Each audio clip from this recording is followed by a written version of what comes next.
तो हेलो दोस्तों, आज हम बात करेंगे सैकामोटो डेज़ एपिसोड 1 के बारे में, जो सीरीज़ रिलीज़ हुई है नेटफ्लिक्स पे। तो आज मैं उसका एपिसोड 1 आपको एक्सप्लेन करने वाली हूँ। तो रेडी हो आप? चलो शुरू करते हैं। एपिसोड की शुरुआत होती है तारो सैकामोटो से। वो एक लेजेंडरी हिटमैन था जिसे अंडरवर्ल्ड का सबसे डेंजरस और अनबीटेबल माना जाता था। हर कोई उससे डरता था क्योंकि उसने बहुत सारे मिशंस पूरे किए थे और वो कभी फेल नहीं हुआ था। और एपिसोड के स्टार्टिंग में सैकामोटो को दिखाया गया है बहुत डेंजरस, और उसको वो पहले वाला जो सैकामोटो था वो दिखाया गया है एक एक्शन सीन। लेकिन अब अचानक वो अपनी ज़िंदगी बदल लेता है। उसको एक लड़की से प्यार होता है, उसको वो शादी करता है। फिर उसको एक छोटी सी प्यारी सी क्यूटी सी बेटी भी होती है। तो वो फिर ऐसा होता है कि उसकी ज़िंदगी अचानक बदल गई होती है और वो शादी किया होता है, उसको एक बच्ची होती है। तो वो डिसाइड करता है कि अपने डेंजरस पास्ट को छोड़कर एक नॉर्मल फैमिली चुनता है, जो कि उसकी वाइफ उसको बोलती है कि तुम वो सब छोड़ दो और नॉर्मल ज़िंदगी जीना शुरू कर दो। तो वो अब एक छोटे से कन्वीनियंस स्टोर का मालिक है और अपनी वाइफ और बेटी के साथ शांति से रहता है। तो दोस्तों, आप यहाँ पे इमेजिन करो कि एक लेजेंडरी किलर अब डायपर्स ख़रीद रहा है, चिप्स के पैकेट बेच रहा है। तो यही है असली ट्विस्ट। फिर एंट्री होती है एक नए कैरेक्टर की, जो है शिन। ये एक यंग और एनर्जेटिक लड़का है जो एक असैसिन है, लेकिन उसके पास एक ख़ास पावर होती है। वो दूसरे के दिमाग पढ़ सकता है, यानी वो टेलीपैथी है। लेकिन पुरानी दुनिया इतनी आसानी से छोड़ती कहाँ है। तो शिन जब आता है तो शिन सैकामोटो से मिलने आता है डायरेक्टली उसके स्टोर पे। बट शिन को अंडरवर्ल्ड से ऑर्डर मिलता है कि सैकामोटो को फिर से काम पर वापस ले आओ या फिर उसे मार दो। तो उसको एक टास्क मिलता है, तो इसीलिए वो सैकामोटो के स्टोर पे चला जाता है उससे बात करने के लिए। शिन सैकामोटो से कहता है कि सिर्फ आप ही वो लेजेंड हो जो असैसिन वर्ल्ड का किंग था।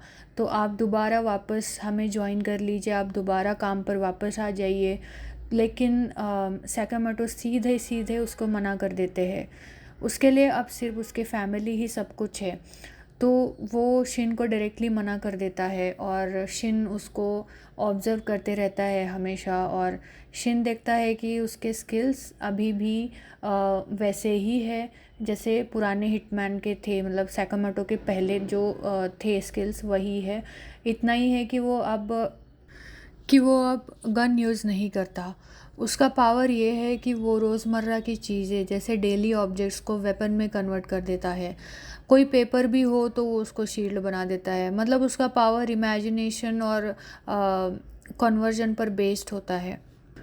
एपिसोड में हम देखते हैं भले ही सैकामोटो मोटा हो गया हो और एक शॉपकीपर बन गया हो, लेकिन उसके रिफ्लेक्सेस, स्किल्स और डेंजरस स्टाइल्स अभी भी ज़िंदा है।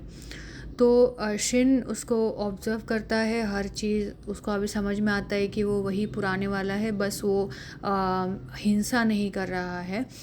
तो वो अपने बॉस को जाकर फिर से बोलता है कि नहीं नहीं, आप उसकी जगह मेरी जान ले लो, उसे छोड़ दो। सैकामोटो अपनी ज़िंदगी नॉर्मल तरीके से जीना चाहता है। लेकिन उसका बॉस कहता है नहीं, ऐसा तुम कैसे कह सकते हो, उसे या तो वापस लाओ या तो मार दो। तो फिर वो कहता है नहीं नहीं, उसके बदले आप मेरी जान ले लो। तो सैकामोटो को वो लोग मारने ही वाले होते, नहीं शिन को वो लोग मारने ही वाले होते, तब तक सैकामोटो वहाँ पे आ जाता है। और सैकामोटो आ जाता है तब होता है एक घमासान लड़ाई। तो तभी वो एपिसोड के एंड तक साफ़ हो जाता है कि सैकामोटो अब किसी को किल नहीं करेगा, लेकिन अगर फैमिली पे ख़तरा आया तो वो बिना गन के भी एनिमीज़ को धूल चटा देगा। तो वो शिन को प्रोटेक्ट करता है, वहाँ से लेकर चला जाता है।